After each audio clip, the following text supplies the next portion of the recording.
Hi friends, welcome to beauty on the road. Weekend এলেই মনটা কেমন ঘুরতে যাওয়ার জন্য ছটফট করে, তাই না? তাই তোমাদের মনের এই ছটফটানিকে কিছুটা কমানোর জন্য আজকে আমরা আবার চলে এসেছি একটা ঘুরতে যাওয়ার জায়গার সন্ধান দিতে। আজকে আমরা চলে এসেছি এখনকার বিরিয়ানি নগরী ব্যারাকপুরে।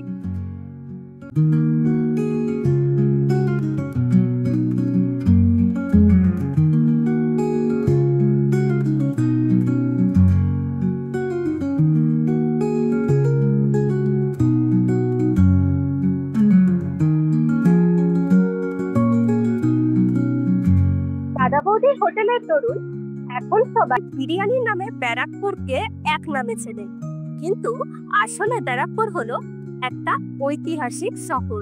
সিপাহী বিদ্রোহ থেকে শুরু করে আরো নানা ঐতিহাসিক ঘটনার সাক্ষী হলো এই ব্যারাকপুর শহর। তাই ব্যারাকপুরের আনাচে কানাচে খুঁজে পাবে বহু ঐতিহাসিক নিদর্শন। এমনই এক নিদর্শন হলো শিব শক্তি অন্নপূর্ণা মন্দির, যার গঠন একেবারে দক্ষিণেশ্বরের কালী মন্দিরের অনুরূপ। রানী রাসমণির কনিষ্ঠা কন্যা জগদম্বা দেবী এই মন্দিরের প্রতিষ্ঠা করে। এই মন্দিরের মূর্তির প্রাণ প্রতিষ্ঠা করেন স্বয়ং শ্রী রামকৃষ্ণদেব। এই মন্দির ও সংলগ্ন পরিবেশ অসাধারণ সুন্দর, তাই এইখানে ডে আউটের জন্য আসতেই পারো। সম্প্রতি মুক্তিপ্রাপ্ত আবির চ্যাটার্জি অভিনীত বহুরূপী সিনেমার বেশ কিছু দৃশ্যের শুটিং এই মন্দিরেতে হয়েছিল। মন্দিরের অজানা ইতিহাস, খোলা বন্ধের সময়, ভোগ কিভাবে পাবে, পুজো দেওয়ার পদ্ধতি তো বলবই, সবার আগে বলে দিই এখানে আসবে কিভাবে। তোমরা যদি ট্রেনে করে ব্যারাকপুর আসো, তাহলে ব্যারাকপুর স্টেশনের 1 নম্বর প্ল্যাটফর্ম থেকে বাইরে বেরিয়ে বাঁদিকে পাবে অটো টোটো স্ট্যান্ড। সেখান থেকে অটো বা টোটোয় করে চলে আসতে হবে তালপুকুর বাস স্টপেতে। ভাড়া পড়বে 10 টাকা। আর যদি গঙ্গার ওপার থেকে ব্যারাকপুরে আসো, তাহলে শ্রীরামপুর বা শেওড়াফুলি ঘাট পেরিয়ে অটো টোটো বা বাসে করে চলে আসতে হবে চিড়িয়ামো। সেখান থেকে অটো বা টোটো করে চলে আসতে হবে তালপুকুর বাস স্টপ। তালপুকুর বাস স্টপে নেমে রাস্তাটা পার হয়ে গোপাল মেডিকেল হলের পাশের রাস্তাটা দিয়ে কিছুটা এগোলেই পাবে একটি 3 মাথার মোড়। সেইখানেতে সবুজ রঙের বোর্ডে পথ নির্দেশ দেওয়া আছে। সেই মতো বাঁ দিকের রাস্তাটা ধরে কিছুটা এগোলেই পৌঁছে যাবে শিব শক্তি অন্নপূর্ণা মন্দির। যদি গাড়ি নিয়ে আসো, তাহলে মন্দিরের সামনেই প্রচুর পেড পার্কিং এর ব্যবস্থা রয়েছে।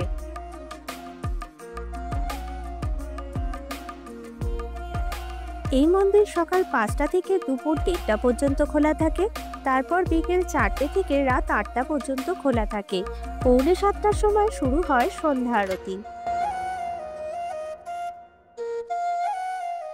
মন্দিরে পুজো দিতে চাইলে পুজো দেওয়ার সামগ্রী বিক্রি হয় গেটের বাইরেই। ফুল, ধূপ, মোমবাতি, মিষ্টি সমেত ডালার দাম মাত্র 51 টাকা।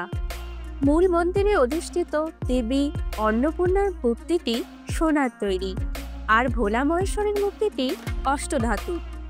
মায়ের পরনে বেনারসি শাড়ি ও স্বর্ণালঙ্কার। সিংহাসন ও চালচিত্র রূপোর তৈরি। এখানে মা অন্নপূর্ণার ভোগে মাছ দেয়া হয়। কথিত আছে, রানী রাসমণির কনিষ্ঠ কন্যা জগদম্বা দেবী একবার কঠিন অসুখে পড়েন। তখন তার স্বামী মথুরমোহন বিশ্বাস রামকৃষ্ণদেবের নির্দেশে বেনারসে যান তার জন্য পুজো দিতে। বেনারসের ঘাটে তিনি দেখা পান মা অন্নপূর্ণার। তিনি ভাগীরথীর তীরে তার একটি মন্দির প্রতিষ্ঠা করে নিত্য পূজার আদেশ দেন। বেনারস থেকে ফিরে এই কথা রামকৃষ্ণদেবকে জানালে তার পরামর্শে ব্যারাকপুরের গঙ্গার তীরে 65 বিঘা জমি ক্রয় করা হয় মন্দির তৈরির জন্য। তৈরি হয় 9টি চূড়া বিশিষ্ট নবরত্ন মন্দির, 6টি আটচালার শিব মন্দির, নাট মন্দির, গঙ্গার ঘাট, 2টি নহবতখানা ও ভোগের ঘর। এতে তৎকালীন সময়ে ব্যয় হয়েছিল প্রায় 3 লক্ষ টাকা। অবশেষে 1875 খ্রিস্টাব্দে এই মন্দিরটি উদ্বোধন হয়। মন্দিরের দেবী অন্নপূর্ণার প্রাণ প্রতিষ্ঠা করেন স্বয়ং রামকৃষ্ণদেব।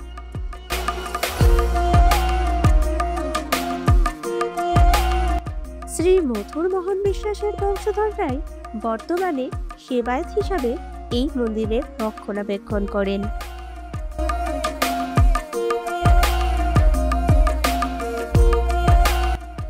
মন্দিরের প্রবেশদ্বারের উপর যে সিংহ মূর্তিটি আছে সেটিকে সরিয়ে ফেলার জন্য ব্রিটিশ সরকার থেকে চাপ দেওয়া হয়, কারণ সিংহ ব্রিটিশ সরকারের প্রতীক। দীর্ঘ আইনি লড়াইয়ের পর জয় হয় মন্দিরের, তাই সিংহ আজও বহাল রয়েছে। এই মন্দিরেতে প্রতিদিনই ভোগ খাওয়ানো হয়। ভোগের জন্য কুপন পাওয়া যায় সকাল 10টা থেকে 11:30টা পর্যন্ত মন্দিরের অফিস ঘরে। কুপনের মূল্য 120 টাকা। বেলা 1টা থেকে ভোগ খাওয়ানো শুরু হয়। ভোগ খাওয়ানোর জন্য চেয়ার টেবিল পাতা হয়। এক একটি ব্যাচে 56 জন করে খেতে পারেন। ভোগে থাকে সাদা অন্ন, পোলাও, ভাজা, ডাল, 2 রকমের তরকারি, চাটনি, পায়েস। ভোগের স্বাদ অতুলনীয়।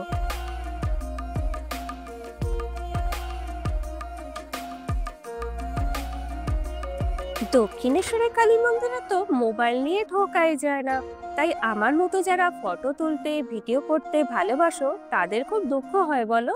তবে এই মন্দিরে এসে কিন্তু সেই দুঃখ আর থাকবে না, যত খুশি ফটো তুলতে পারো, এখানে ফটোগ্রাফিতে কোনো বাধা নেই।